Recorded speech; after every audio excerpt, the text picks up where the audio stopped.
on va parler d'un sujet brûlant qui est la pub dans les médias. Traditionnellement, les médias sont financés par la publicité. Or, ça pose des problèmes pour les médias en général et en particulier pour les médias écolos. Parce qu'on sait la publicité, ça pousse à la consommation et à la surconsommation. Je voulais juste donner un chiffre pour fixer les idées, pour avoir un ordre de grandeur. Aujourd'hui, en France, on consomme 17 tonnes de matériaux par habitant et par personne. Or, il faudrait, pour respecter les limites planétaires, qu'on soit entre 3 et 6 tonnes. Donc ça montre bien à quel point la publicité pose des problèmes, et notamment dans le financement des médias. Donc on va en parler aujourd'hui. Donc on a un super plateau, on est ravis d'avoir ces intervenants pour en parler. À ma gauche, donc on a Lorraine et Dan de Climax. Donc c'est un magazine, un fanzine. Vous nous expliquerez la différence sur le climat. À la base, c'était une newsletter, et puis vous avez un peu évolué, on vous en parlerai tout à l'heure. Juliette QF de Vert. Bonjour. Média. Bonjour Juliette. Donc qui est une newsletter quotidienne sur l'écologie. On va faire un micro tour de table. Les organisateurs sont très très stricts. Alors je vais vous laisser 2 minutes chacun pour présenter votre média et nous dire justement la spécificité de chacun. Peut-être Climax, est-ce que vous pouvez commencer? Ouais. Bonjour à tous. Donc en gros, Climax, comme tu l'as dit, c'était une newsletter à la base, et maintenant ça a évolué avec un fanzine qui est ici. Donc on a à la fois en ligne et en format papier. Merci. Donc c'est un newsletter qui traite de la crise climatique avec un regard un peu décalé. En fait, on est parti du principe que la crise climatique, c'était pas juste une question de courbe ou une question d'émissions de CO2, c'était aussi une question qui mêlait politique, culture, art, etc. Et donc c'est un peu tout ça qu'on a essayé de mettre à la fois dans le fanzine et dans la newsletter. Et on était parti aussi du constat que souvent on considérait l'écologie comme un sujet chiant, contraignant, un peu un sujet de bonnet de nuit, ou alors de premier de la classe qui était engagé dans une sorte de compétition morale pour savoir à qui sera le plus irréprochable. Et en gros, on voulait un peu déconstruire tout ça. Et c'est pour ça qu'on a lancé donc une newsletter hebdo l'année dernière, et qu'on a évolué sous format papier avec le fanzine qui existe depuis mai, avec 2 numéros jusqu'à présent. Voilà. Et juste la différence entre le fanzine et le magazine, quand même. Alors, le fanzine, c'est le petit cousin punk du magazine, en gros. Nous, on a été hyper influencés par la culture fanzine, qui à la base est vraiment la culture du militantisme féministe, aussi écologiste des années 60-70. C'est là qu'on a vu le mouvement le plus créatif dans tout ce qui se faisait dans le print. Et c'est pour ça qu'on a voulu rendre hommage à tous ces mouvements-là, à tout ce qui s'était passé dans les années 60-70. C'est aussi une manière de raconter des histoires qui est un peu plus punk, et aussi une DA qui est un petit peu plus déstructurée. Donc nous, par exemple, on est un fanzine sur l'écologie. On a un peu fait péter tous les codes de la direction artistique. Il n'y a pas de vert.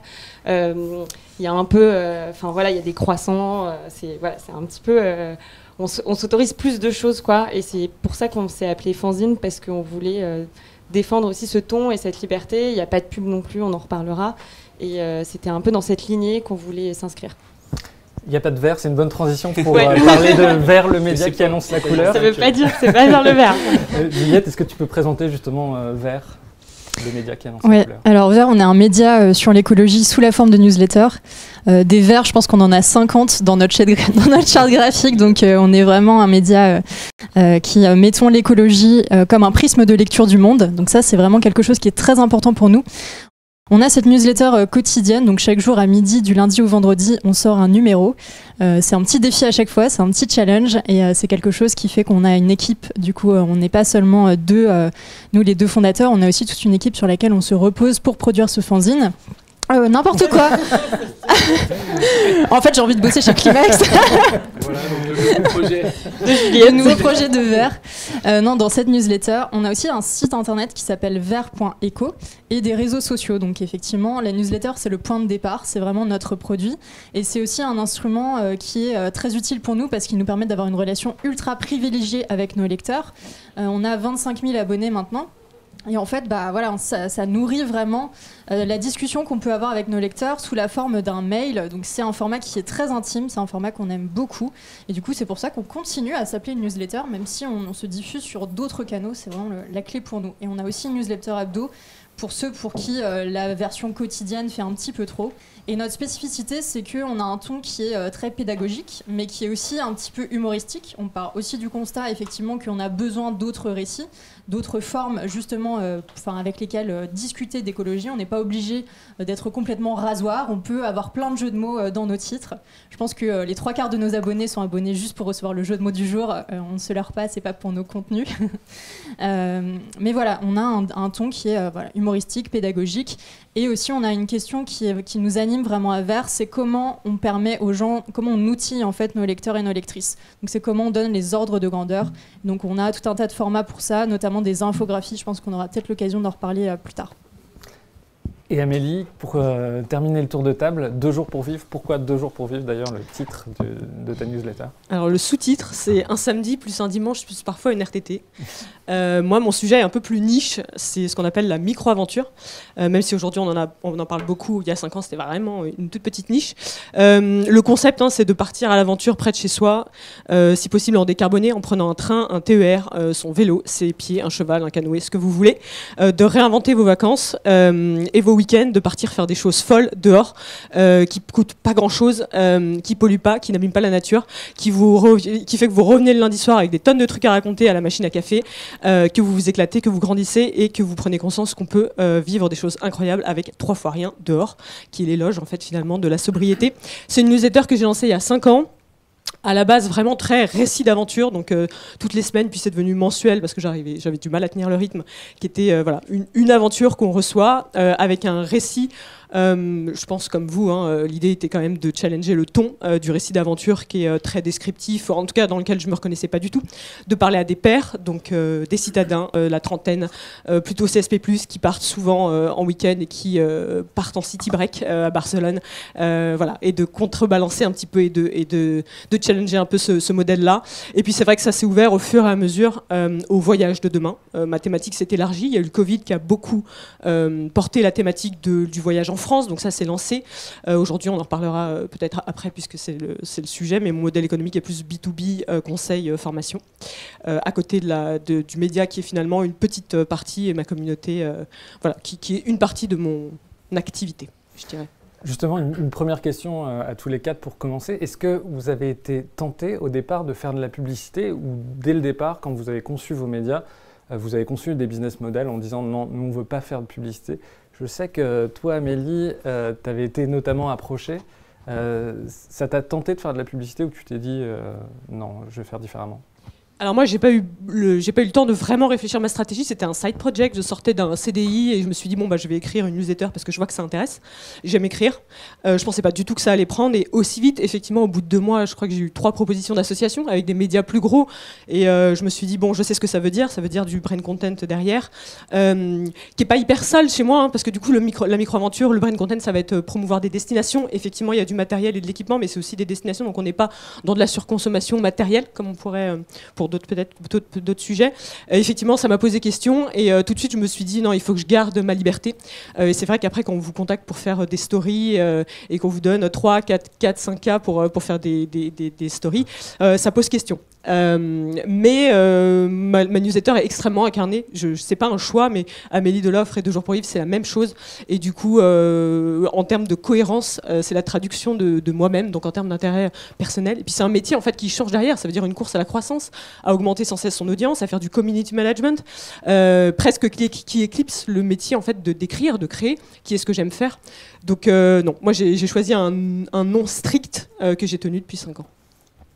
Juliette, Dan, peut-être, on va faire quelque chose d'impoli, mais Dan qui n'a pas encore parlé. Oui, bonjour à tous.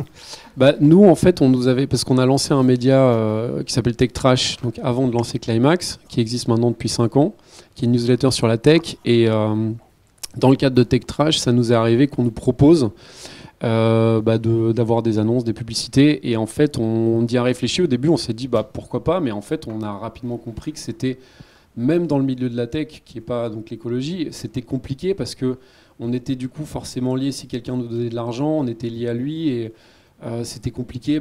Du coup, 2 semaines plus tard, de critiquer cette marque parce que voilà, Tech Trash, c'est une newsletter très critique sur le monde du numérique.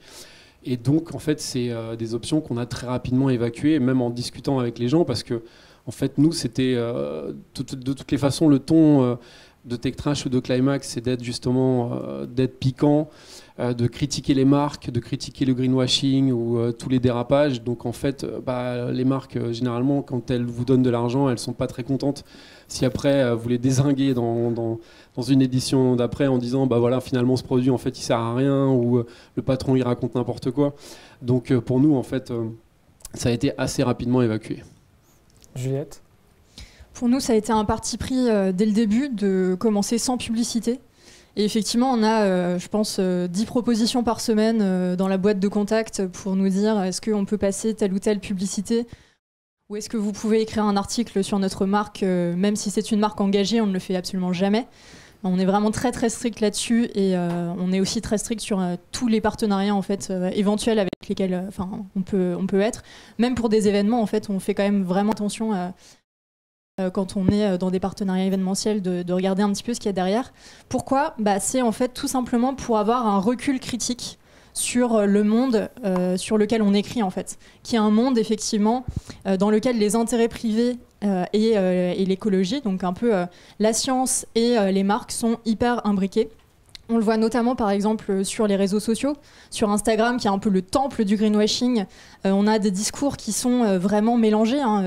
Les jeunes notamment n'arrivent plus très bien à saisir ce qui est de l'information scientifique, ce qui est de l'information journalistique et ce qui est de l'information des marques. Et pour nous, ça nous a tout de suite posé problème. On s'est tout de suite dit en fait, il faut absolument que quand nos lecteurs lisent Vert, ils sachent que c'est une information qui est indemne de tout intérêt privé. Donc il n'y a aucun intérêt qui est défendu derrière. C'est uniquement le prisme de la ligne éditoriale, de la rédaction. Donc, ça ne veut pas dire qu'on est un média neutre pour autant. Nous, on pense que la neutralité n'existe pas en journalisme. Par contre, on a un point de vue qui est situé, qui est celui d'un média indépendant et avec lequel, en fait, on va pouvoir justement proposer une grille de lecture du monde et une lecture qui soit la plus distante, en fait, par rapport à... Et je pense que voilà, aussi longtemps que Vert vivra, on aimerait en tout cas au maximum, même si on va en parler, le modèle économique des médias indépendants a tout un tas de contraintes et c'est pas non plus une vision angélique du tout que j'ai envie de porter, c'est difficile aussi à certains moments.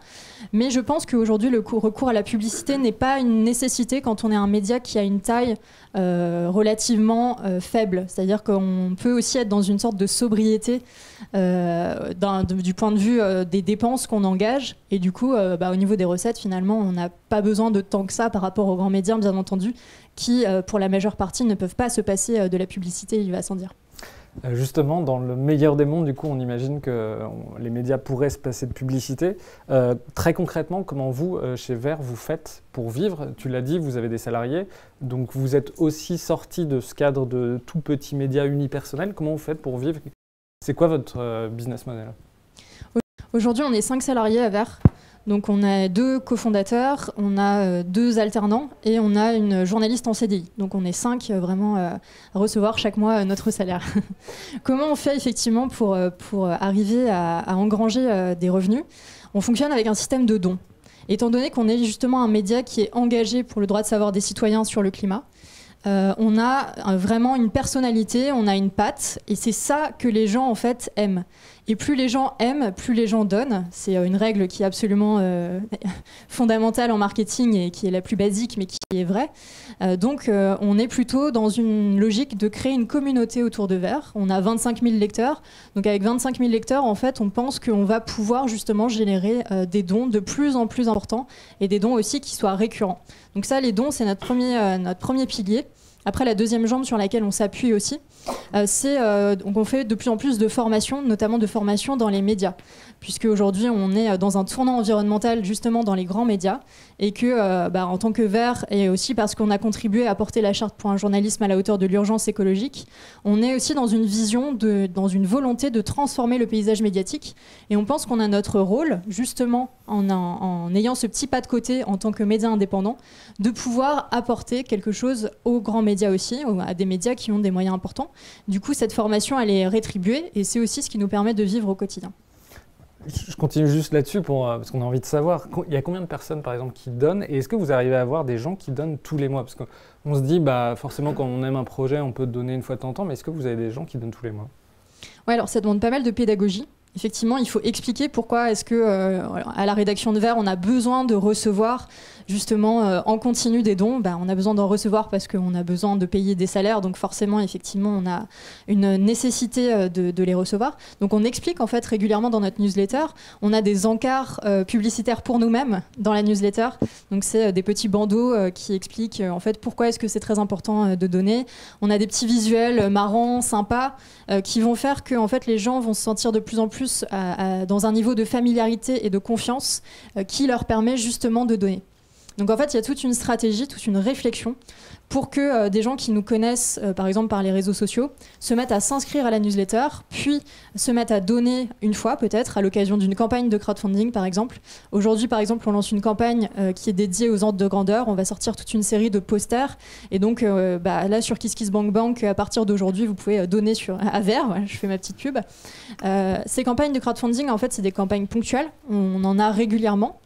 Et le but ensuite, c'est de convertir ces donateurs ponctuels en donateurs réguliers. Et ça, c'est vraiment grâce à ce format particulier de la newsletter qui, je pense, en fait, permet vraiment ça, parce que chaque jour, les gens en fait reçoivent dans leur boîte mail, donc dans leur espace intime finalement, toute l'info sur l'écologie avec cette information qui leur sert. On a mené une vaste enquête, une étude justement sur nos lecteurs récemment. Sur les 25 000, il y en a 1500 qui ont répondu, donc c'était vachement intéressant pour nous, parce qu'on a eu vraiment beaucoup de données. Et là-dessus, un des rôles de Vert, c'est en fait d'informer, de favoriser la culture générale de nos lecteurs. Et en fait, nos lecteurs nous rétribuent pour soi. C'est-à-dire qu'il y a vraiment un service d'intérêt général. Et ils nous rétribuent aussi pour que d'autres qui n'ont pas les moyens puissent avoir accès à la connaissance. Donc c'est-à-dire qu'il y a aussi une démarche justement d'engagement où les gens vont se sentir donnés justement pour que des gens qui n'ont pas vraiment les moyens puissent avoir accès à ça. Et ça, c'est un modèle qui marche. On le voit par exemple dans des grands médias indépendants comme Reporter qui a une courbe de croissance de ses dons qui est vraiment très intéressante. On le voit dans des médias comme Basta. Donc il y a tout un tas de médias en fait, qui reçoivent des dons et qui vivent justement grâce à ça. Donc c'est un modèle qui n'est pas du tout anecdotique. J'en parlais par exemple avec des gens de Mediapart qui disaient que même quand on est sur l'abonnement, en fait, il y a tout un tas de gens qui ne lisent jamais et qui sont plutôt en fait c'est un soutien, c'est un don. Et donc c'est juste pour qu'on existe. Et ça, c'est aussi quelque chose qui est très intéressant. Amélie, toi, tu as beaucoup cheminé, tu as beaucoup voyagé pour trouver ton modèle économique. C'est quoi aujourd'hui ton modèle économique? Est-ce qu'il est pérenne? Est-ce qu'il est rentable? Tout à fait. Pendant les 2 premières années, je pense que c'était plutôt du B2C, en sortant du coup mon contenu du digital et en faisant du print. B2C, peut-être juste la communauté, en me finançant grâce à la communauté avec la parution d'un bouquin. Et effectivement, en fait, j'ai sorti ma newsletter pour écrire des lettres, qui était un pas quand même assez militant. Et je rejoins ce que tu as dit, les gens ont donné parce que c'était cool de me lire et de recevoir une lettre, mais parce que j'avais fait toute une campagne KissKiss qui était montrons qu'on peut faire différemment, montrons qu'on peut encore communiquer hors des réseaux, montrons qu'on peut privilégier l'attente et le temps long sur l'immédiateté.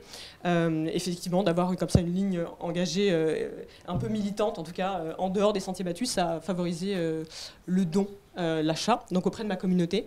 Et puis après, c'est vrai qu'il y a eu l'effet Covid et là aussi, je te rejoins. En fait, comme on est petit et qu'on fait les choses à notre sauce, en toute liberté, on arrive à acquérir finalement, au bout d'années, ça prend un peu de temps, une position sur le marché à côté des grands qui à un moment nous regardent et se disent « Est-ce que vous faites, c'est quand même cool, on a peut-être des choses à apprendre de vous ». Donc c'est un peu ça ce que vous transmettez. Donc moi aussi, je fais de la formation. Je fais du conseil auprès des collectivités pour implémenter la micro-aventure et finalement faire de la transition touristique. En fait, c'est aujourd'hui mon métier. Comment on construit d'autres parcours, comment on fait venir les gens en tout décarboné, en faisant travailler les parcs naturels, donc qui ont un rôle vraiment environnemental, protection avec les offices de tourisme qui sont sur la commercialisation et la promotion, ce qu'ils ne font pas. Donc je fais rencontrer des gens, je les fais réfléchir au global, je leur fais construire d'autres choses, valoriser le train et d'autres moyens de locomotion. Donc c'est plutôt ça ma partie aujourd'hui, avec des conférences et aussi des interventions d'1 heure de sensibilisation au voyage de demain. Par les comités d'entreprise dans les entreprises.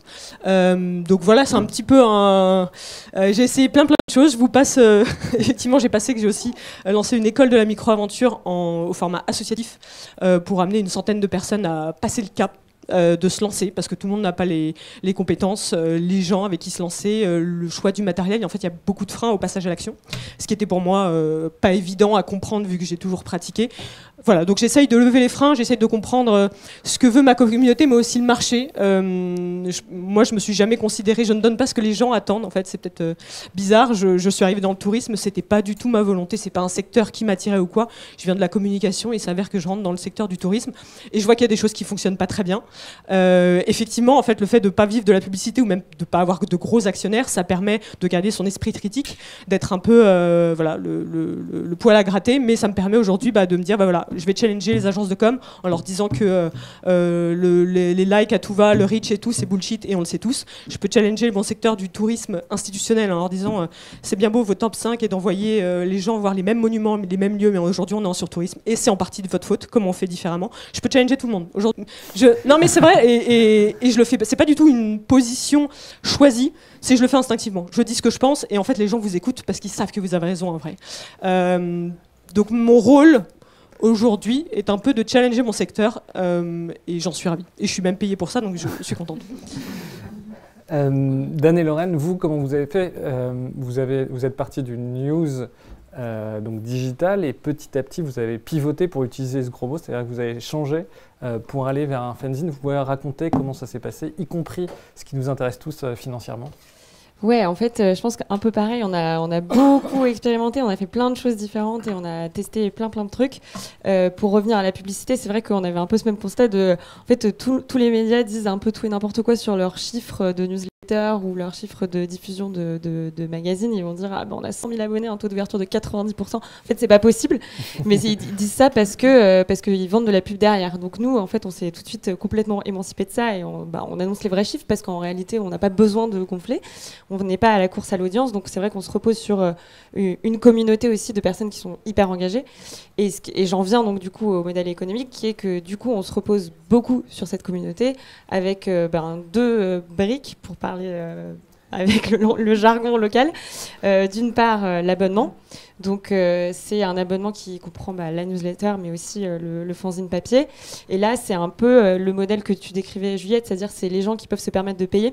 Parce que c'est quand même 60 € par mois, qui le font, par an, n'importe quoi, par an, qui le font parce que d'une part, ils ont envie d'avoir accès au contenu, mais aussi en disant, on veut vous soutenir, et un peu dans la même logique que Mediapart, de dire, en fait, on trouve ça trop bien ce que vous faites, donc on s'abonne, mais il y a une logique presque de don derrière l'abonnement.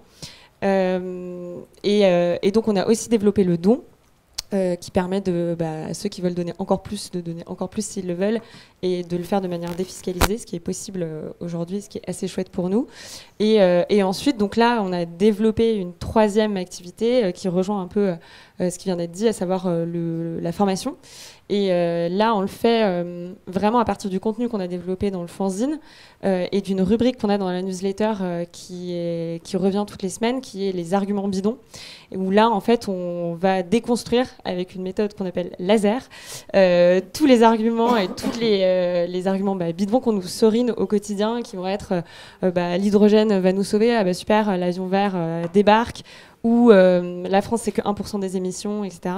Et donc là, en fait, à chaque fois, on en prend un et on le dézingue. Et ça, on essaye de le faire aussi en formation en ce moment. Et on développe aussi des conférences. Souvent, on a appelé avec Dan aussi, et c'est un truc qu'on fait. Donc voilà, on n'a pas non plus d'équilibre complètement parfait. On essaye de faire en sorte de tenir. Nous aussi, on est 5 salariés aujourd'hui. Donc là aussi, on est à la fois petit. Donc, on n'a pas besoin de générer des énormes quantités d'argent, mais 5, c'est quand même 5 fiches de paye à sortir tous les mois, et c'est pas complètement évident quand on est un petit média indépendant. Donc, c'est pour ça qu'on a vachement besoin à la fois d'abonnements, à la fois de dons, et puis de développer la partie formation. Et c'est comme ça qu'on arrive à l'équilibre aujourd'hui. Il y a quand même un sentiment qui est que la valeur perçue entre le digital et le papier, elle est très différente. Les gens sont beaucoup plus prêts à payer pour du papier que pour du digital. Amélie et Dan, peut-être comme vous avez tous les deux fait, toi Amélie, tu as fait un livre, plus le projet timbré des lettres, et vous chez Climax, la valeur perçue, les gens sont plus prêts à payer pour du papier? Oui, alors c'est vrai que nous on est vraiment en plein dedans, puisqu'on est vraiment à cheval sur les deux. Je pense que oui, les gens sont plus prêts à payer pour du papier, mais en même temps il faut les deux, parce que pour faire grandir une communauté, il faut aussi des contenus en ligne, que ce soit une newsletter ou un site. Donc c'est vrai que nous, on a lancé la newsletter en format payant. Mais ça, on a vraiment réussi à fédérer une belle communauté. Je crois qu'on avait 2000 abonnés payants avant qu'on lance le fanzine, ce qui est quand même pas négligeable. Mais après, on a vu que le fait de sortir un format print, ça entraînait encore un autre type d'enthousiasme chez plein de gens qui en fait nous disaient « Ah, j'avais vu passer la newsletter, mais c'était payant, donc j'hésitais encore à m'inscrire, je ne savais pas trop. » Et là, du coup, ils ont passé le pas, ils ont franchi le pas avec le format papier. Je pense que le côté de pouvoir le prendre en main, et de pouvoir raconter tout un tas d'autres choses, parce que c'est encore une autre temporalité. Sur 132 pages, on raconte en tout cas, on raconte les choses différemment que sur un site ou dans une newsletter. Donc je pense que c'est ça qui a séduit, en tout cas nous, nos lecteurs, et ce qu'on a réussi à fédérer avec le site. Ça change de statut à partir du moment où on est en presse papier ou quand on a écrit un livre. Vous avez vu une différence dans les partenariats que vous avez pu nouer, dans les sollicitations que vous aviez, une fois que vous êtes passé au papier, Amélie et Climax? Moi, complètement, le fait de sortir un livre chez un gros éditeur qui est Gallimard, complètement, ça légitime. Après, j'ai fait par exemple un TED Talk. Si j'avais pas sorti un livre, tu vois, il fallait raconter quelque chose. Tu peux pas juste venir et dire que tu es Instagrammeur ou que sais-je, ce que je ne suis pas du reste. Donc oui, ça te donne un petit côté légitime, ça fait quand même beaucoup de presse. Et effectivement, pour rejoindre ce que tu as dit, je pense que c'est juste une habitude. On est habitué à payer un livre, on est habitué à acheter un magazine, on n'est pas habitué à payer pour le web. Donc ça me choque pas. Enfin, je pense que c'est parce qu'on est, je pense qu'on est juste habitué. Et moi, le papier m'a permis effectivement d'élargir mon audience, qui était quand même assez niche, grand citadin à des gens qui étaient attirés par le courrier, qui trouvaient ça super, donc, puisque KissKissBankBank envoie une newsletter à leur communauté, donc ça a vachement élargi. Et pareil pour le livre, j'ai vendu 10 000 exemplaires, c'est quand même beau, et ça touche d'autres gens, donc c'est chouette aussi, quoi. C'est une autre expérience.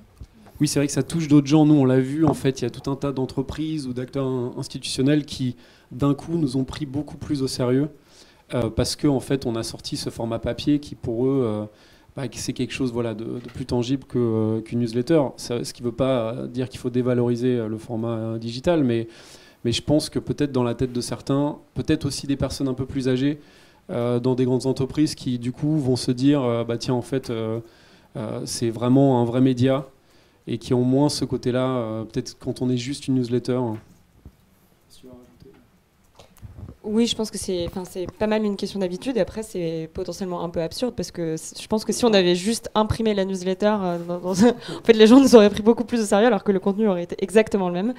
Ouais. Mais là, nous, ce qu'on a fait, c'était aussi de proposer un truc qui soit différent de la newsletter, de proposer pas seulement juste un format papier, mais aussi un traitement à l'intérieur qui soit autre. Et c'est vrai que par contre, on a vu une différence de traitement, de regard de gens qui nous ont pris beaucoup plus au sérieux, alors même qu'on était tout aussi sérieux 6 mois avant, mais c'était un truc qui est difficilement explicable en fait. Ouais, Julia, tu veux rebondir, vous qui êtes principalement en ligne. Mais c'est vrai qu'avec la série de posters qu'on sort, en fait, il y a aussi un petit peu ça, c'est la volonté de pouvoir toucher les gens autrement, notamment dans des espaces et des endroits qui ne sont pas accessibles quand on est uniquement sur le numérique. Donc là, par exemple, nous, on a envie en fait, que les posters sur les ordres de grandeur, donc on va en faire sur le climat, la biodive, l'agriculture, la mode, les transports, c'est une série de 10 posters.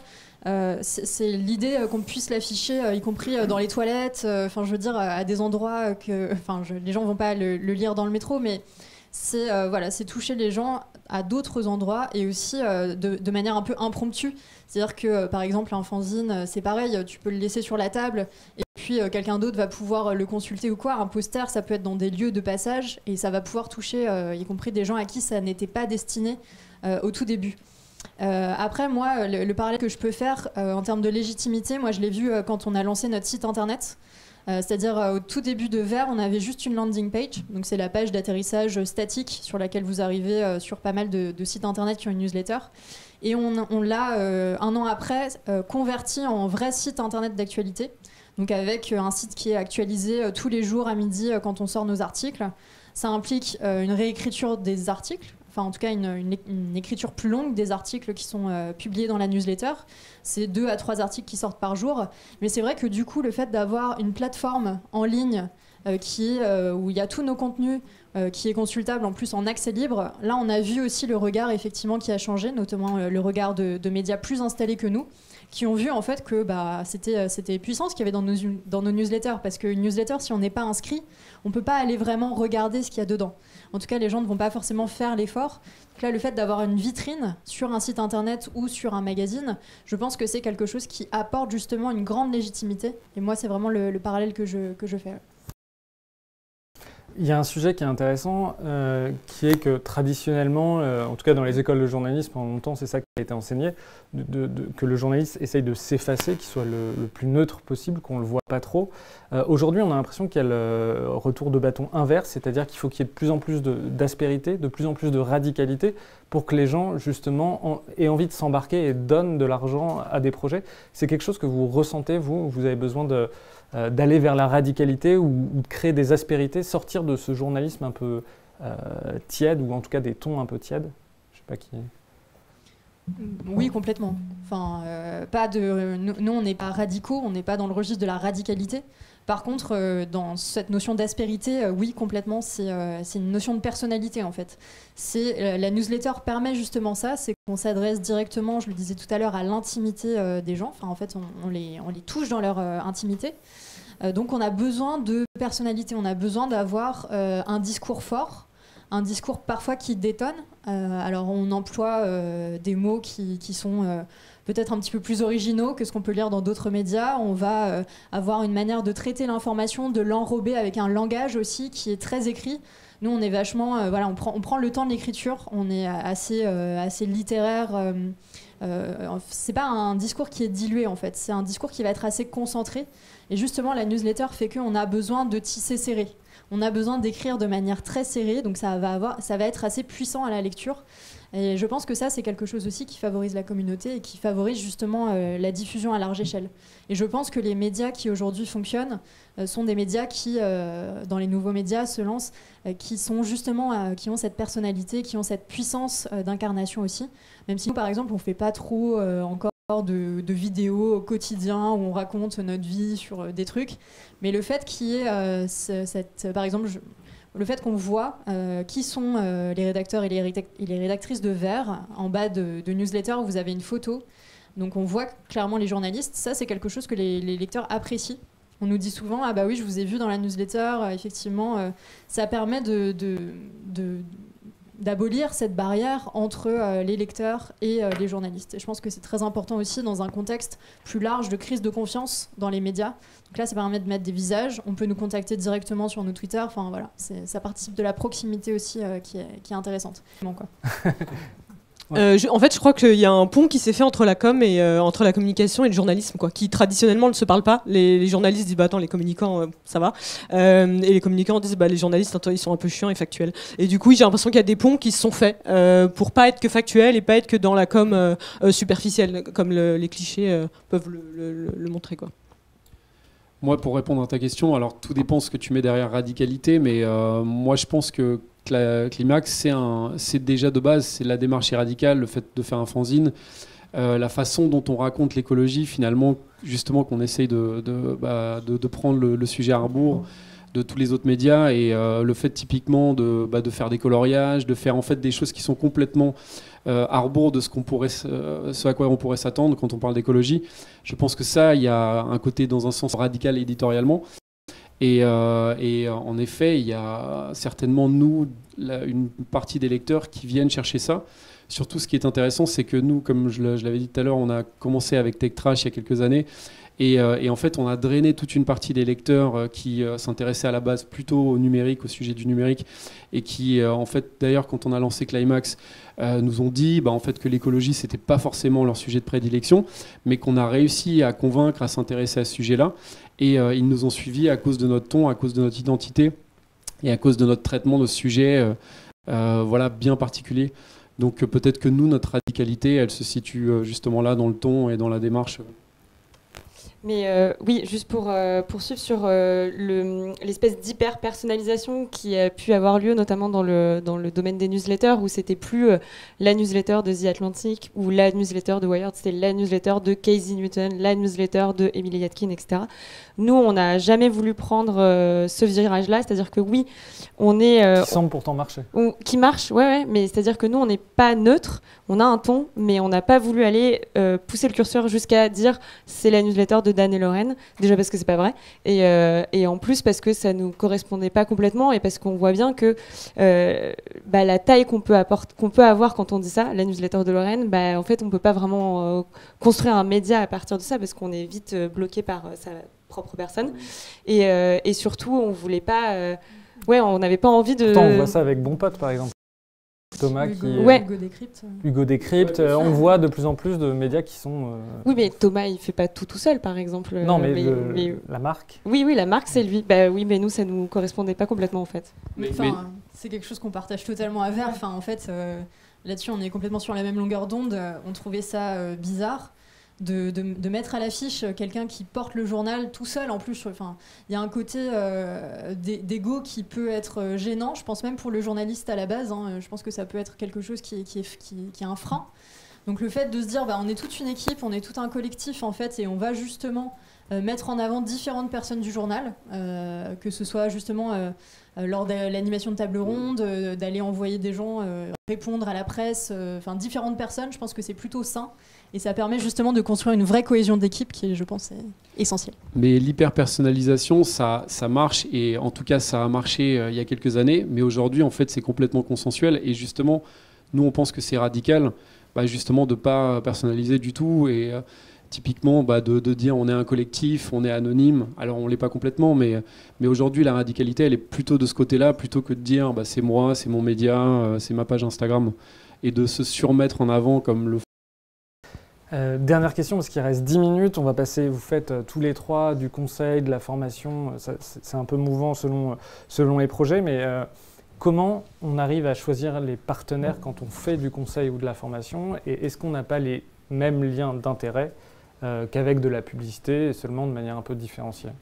Je ne sais pas qui veut répondre.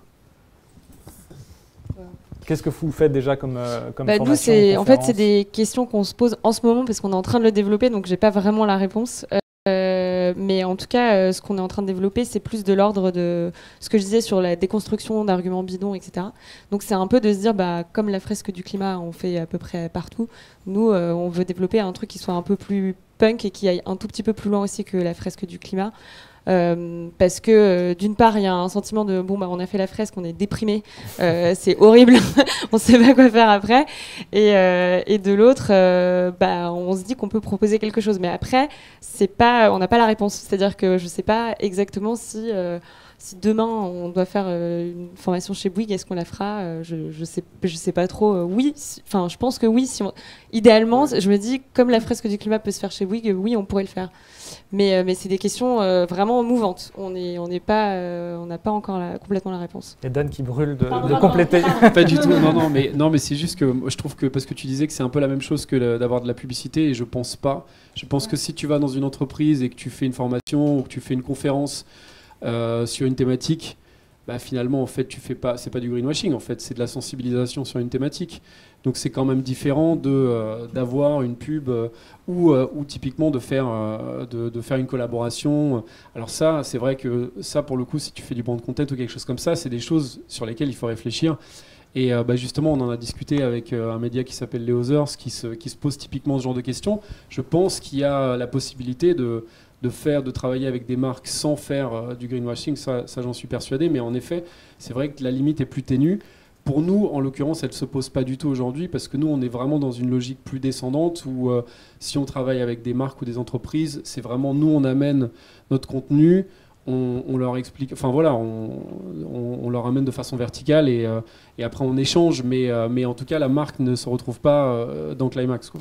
Mais est-ce que justement la nuance, elle n'est pas insidieuse? Moi, on m'a appelé il n'y a pas longtemps pour faire une conférence sur le numérique, et le patron me disait « Oui, mais j'aimerais que vous tacliez pas trop tout ce qui est numérique, parce que en gros, c'est son fonds de commerce. » Est-ce que vous avez déjà eu affaire à ce genre de demandes qui sont un peu insidieuses, parce qu'on a besoin d'argent et... Dans ce cas-là, on ne le fait pas. Ouais. Nous, on a déjà eu ce genre de demande et c'est vrai que, en fait, nous, on dit aux entreprises avec lesquelles, qui veulent travailler avec nous, on leur dit, nous, le deal, c'est que c'est carte blanche pour nous. Et en fait, on a la chance, d'être une petite structure et de pouvoir justement refuser certaines collaborations. On n'est pas dans l'obligation d'enchaîner et de se dire, il faut absolument travailler avec cette boîte-là, sinon on ne va pas pouvoir payer les 15 salaires. Et du coup, c'est vrai que c'est aussi peut-être un frein à notre croissance.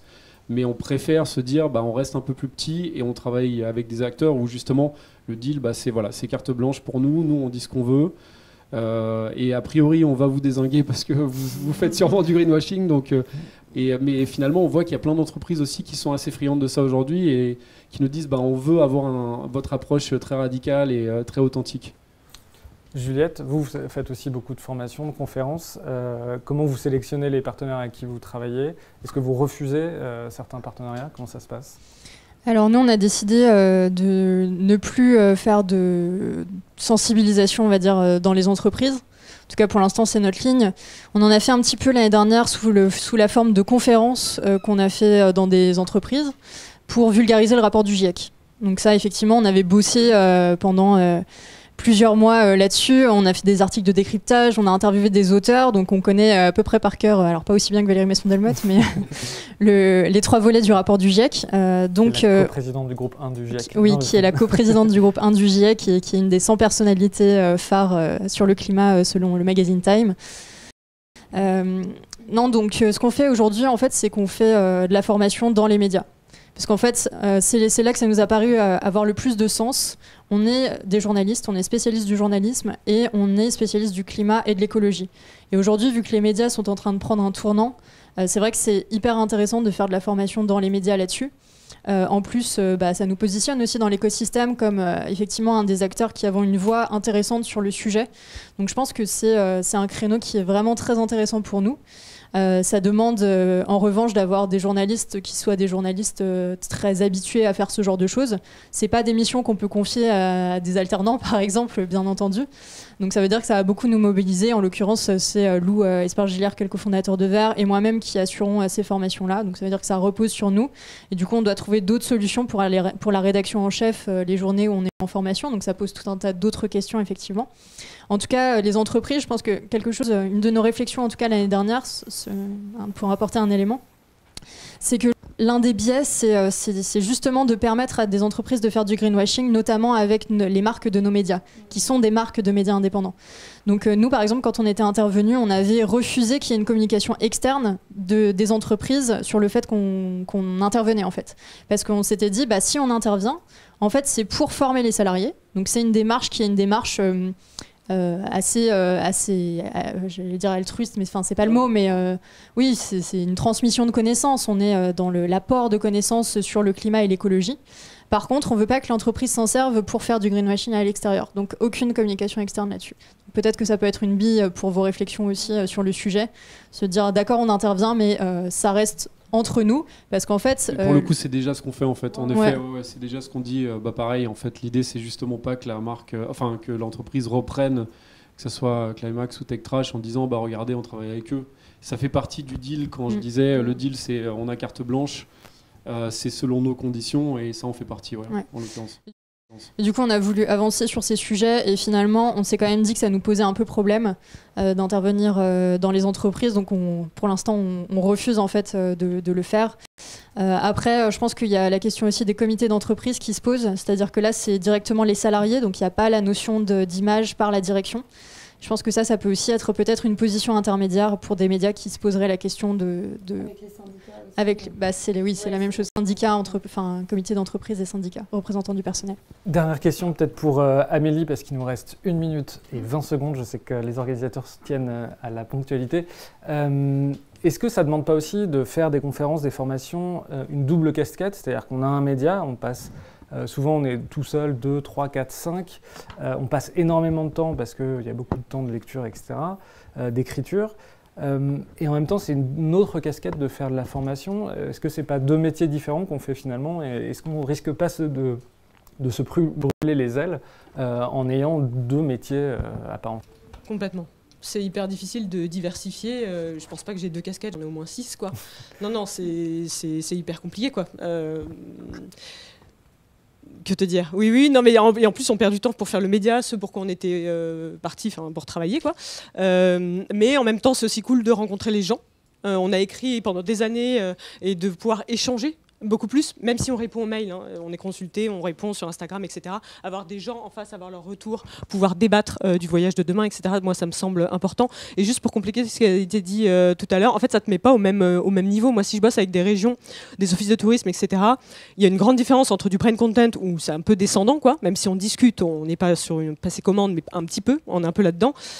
Formation, on est carrément, on est à taille, on est en face à face, et quand tu fais du conseil, t'es encore au-dessus, parce que tu leur descends de l'info. Et du coup, moi, pour le coup, je suis tout à fait à l'aise avec mon modèle, qui est le seul que j'ai trouvé, sur lequel je suis hyper à l'aise. Et je pense que il vaut mieux que j'intervienne et que je travaille avec eux plutôt qu'ils le fassent seuls, et qu'ils fassent comme d'habitude la même communication, le même marketing.